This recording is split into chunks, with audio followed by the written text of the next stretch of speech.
તો મિત્રો જૂની સીડી ઉપર આપણે ખોડિયાલમાના દર્શન કરવાના છે.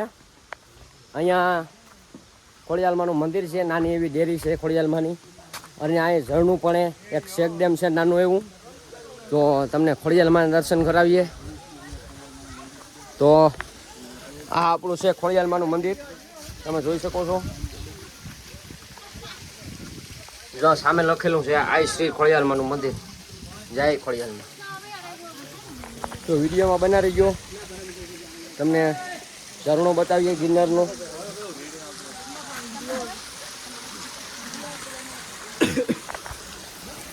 જોઉં તો અહીંનો વ્યૂ કાંઈ દેશ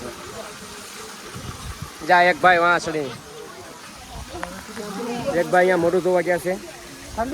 આપણે વિરાજભાઈ સામે છે, વિડીયો ઉતારે.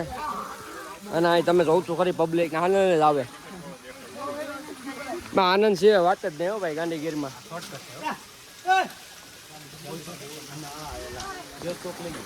જો અહીંથી પાણી સીધું થાય છે જટાશંકર. તો અમારે જટાશંકર જઈ અને નાહવાનું છે, નાહવાનો આનંદ લેવાનો છે. તો વિનુભાઈ છે તે થાકી ગયા છે હાવ, અને એને રોપવેની વ્યવસ્થા કરવાની હતી પણ રોપવે બંધ છે અત્યારે. અને આ પાણી છે અહીંયા, આ જોઉં તમે ગિરનારના ઝરણા.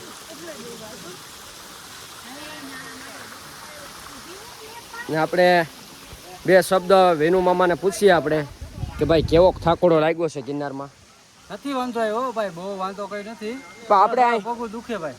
હે ભાઈ, આપણે જૂની સીડી હાવ આનંદ આવે કે નહીં? આનંદ એટલે આનંદ. અને પગથિયા નાના છે કે નહીં? કાયદે પગથિયા ભાઈ જૂની સીડી હાવ પગથિયા નાના છે.